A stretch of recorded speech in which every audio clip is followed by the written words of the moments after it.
My name's Brandon. I'm from Pine Bluff. I always tell people that because I'm proud to be I'm proud to be from Pine Bluff. I am interested in cycling. I like to travel as well. I'm really big on politics and geography. I know my way around everywhere that I go, and I don't like getting lost anywhere, so I like to know where I come from, so I'm really interested in history. I've always been like a big social studies person, and then I also like news and politics too, of course, but I already said politics. One unknown fact about me is that I'm the only black person in Union Pacific's corporate relations department. There aren't, I don't know if someone maybe interned there before or something like that, but as far as I know, I'm the first full-time African American in the department. So I consider the start of my PR career to be in June 2008, right after I graduated. I graduated in May 2008 from Arkansas State University in Jonesboro, and immediately after I graduated, I went to New Orleans to a PR firm, and I interned down there for the entire summer. I got to live and work in New Orleans, which is a black mecca, you know. So I really had a great time there in New Orleans and have an opportunity to meet a lot of different people, explore that Creole and Cajun culture. It's a lot of different cultures down there, meet black people that speak French, and work at this firm that really was, they were really doing things that no other firm that I knew of was doing at the time. It was really a unique experience. So that was the beginning of my career, but my first real job, I'd say, where I had, insurance and all of that was at SAIC, and it was when I was a defense contractor at the Pine Bluff Arsenal in my hometown.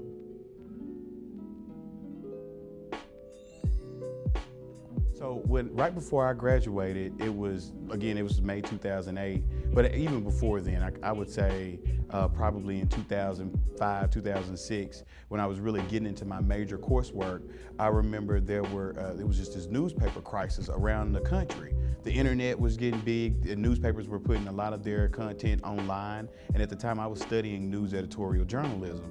So because I was the newspaper editor at my high school in Pine Bluff, and I was on the newspaper staff at Arkansas State, so I planned on working in the newspaper industry.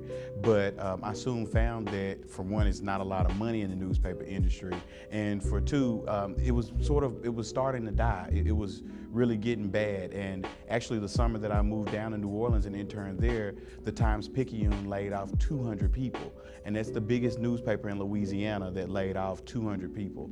And it was, every job you can imagine, they were laying off people. So I knew, even in undergrad and then going through my internship and seeing, again, this big newspaper lay off half of its staff, I knew that that wasn't really an industry that was going to survive.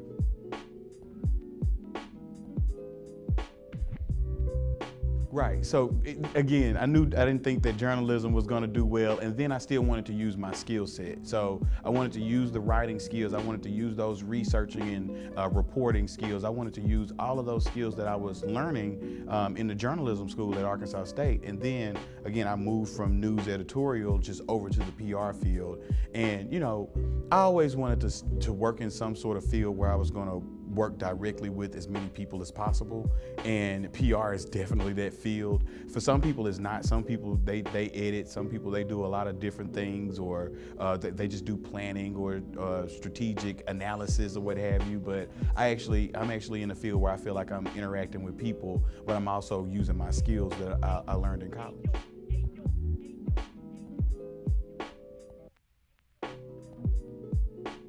Union Pacific Railroad is the world's largest railroad. We operate in 23 states. We're a huge transportation service provider, essentially, and my role is at government affairs, community relations, public-private partnerships, and philanthropy here at Union Pacific. So those are my 4 key areas. And under those 4 key areas, I have the opportunity to interact with everybody from the governor to the local county commissioner in Oklahoma to the local county judge here in Arkansas.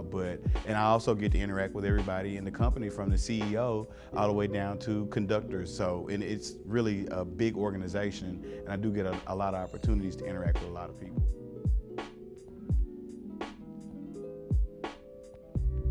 So, one of the things that I had the opportunity to work in my career is crisis communications. When I was at the Arsenal, we were destroying chemical weapons, and I had to assure people that we were doing them safely. We were destroying those chemical weapons safely, and the community was going to be fine. We were taking care of the environment and the people. When I worked for the state of Arkansas, I was at the Department of Emergency Management, and I was a public information officer during all these disasters. So I would say that I've always gravitated towards crisis communications. One person that I took note of before I was even in PR or thinking about going to PR was a county sheriff in Virginia during the DC sniper incident. He was very clear and concise with the media. He didn't deal with a lot of speculation out of the media, and he was the primary media contact during that incident because most of the incidents was happening in his county. But other than him, I would say General Honore down in New Orleans after Hurricane Katrina. During that, it was essentially a humanitarian aftermath, and the military provided a humanitarian response. And the general was there to sort of provide. He just sort of laid down the guidance with his subordinates and let them know, to have a bit of a kindler, gentler touch with everybody. This wasn't necessarily a military operation in the sense of combatives. This was a sense of you're helping people who have been through a terrible situation. And it was things like telling the soldiers not to point their guns up, but lay them down to their side and that sort of thing. It was a lot of small things that General Honore put in place when he came on the scene. And I don't remember him speaking a lot to the media. He did speak sometimes to the media, but he was really sort of the guy that was the liaison between the military operation and the main humanitarian operation. So just seeing his leadership style, I guess you would say. One guy was a media guy, the other guy was just a true leader. If you could combine those two together, they would be my perfect role model.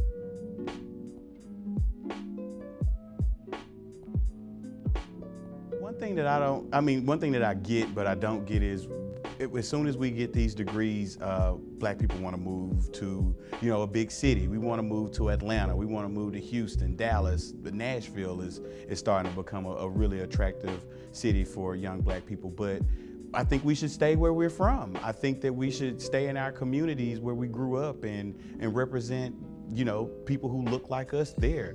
I actually thought I was going to be living and working in New Orleans, but I got a much better opportunity here at home, working in my hometown. And I still think it's great to be here in Arkansas and being someone in my field, because quite frankly, I don't see a lot of young black men in my field. And I don't see a lot of young black men at the events. I don't see a lot of old black men or black women or black people at these things. So it's being here where we're from and representing where we're from and doing a great job at that. So I wish that more people would stay and not leave, I guess.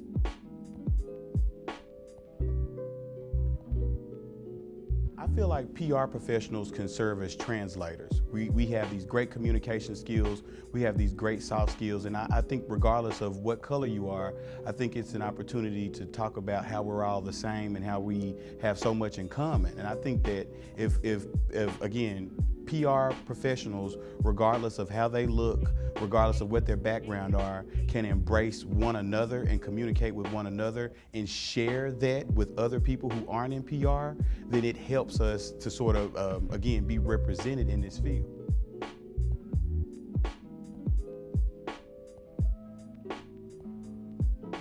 The top diversity challenge is minorities being considered fringe members of society rather than mainstream. People think that it's something out of the box to have a black person represent their entire company.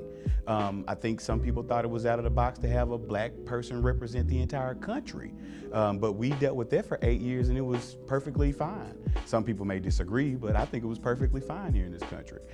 So I think that, maybe if people didn't see black people, black culture, minorities as fringe elements of society, then it would make more sense for them to hire minorities in positions such as in the public relations field.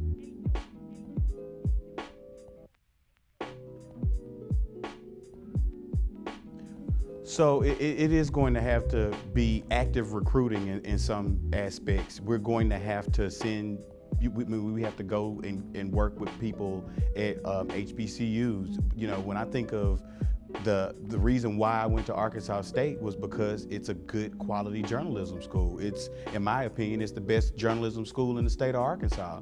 But that wasn't an option if I wanted to go to an HBCU here in the state.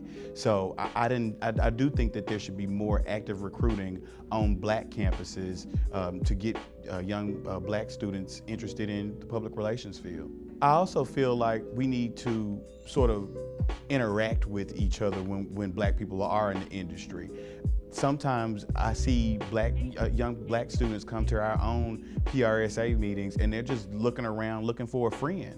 They just want to find a familiar face. And I just came from an event where there were a lot of black people and there were a few white people, and they were coming in looking for a friend. And I was always like, hey, who are you looking for? You know, they're looking for a familiar face. They're looking for someone that looks like them.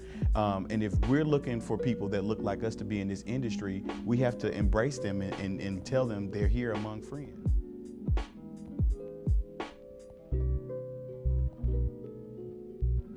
I do think that there are benefits to that. I think one of the benefits is, again, you are including a lot of different opinions, and you're getting diversity of thought.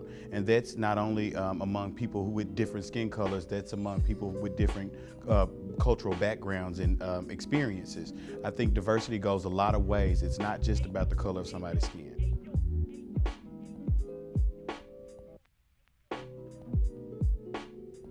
I think the PR industry has been one of the leaders in creating a diverse and inclusive environment. I think that it started sort of with women in the industry.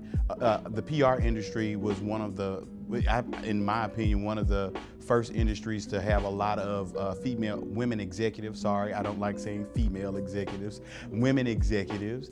And I think that, for example, my boss is a woman. There are a lot of women leaders in my department. There are a lot of women in my department that do exactly what I do. So I think that we have been a leader for a while in a lot of different aspects of diversity and inclusion.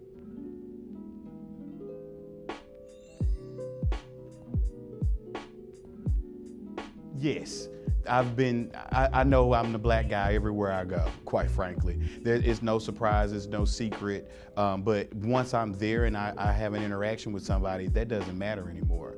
It doesn't matter because I'm going to find some way to let you know that we have a lot in common and we have a lot to share with one another, and we're going to work together regardless of how either one of us looks. I'm keenly aware on a regular basis. Like I said, I step into a room on a consistent basis every week, and I'm the only black guy there. It's not about being keenly aware. It's about really being rooted in yourself and being able to be yourself even when you're amongst people who aren't anything like you, because you'll quickly find that they are somewhat like you.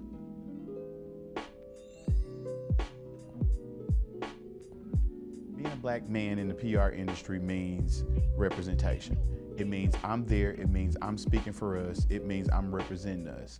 And that goes for everybody. If there's a black person working for the city of Little Rock, if working for Simmons Bank or something like that in our field, wherever they are, in the military, there are a lot of black people in public affairs in the military. Wherever they're working, that represents me. That represents us. They're not, I mean, that's a lot of weight for somebody to carry, represent your entire race, but quite frankly, that's what it is. And I hate to give such a general statement, but if I went in depth, it would be too much.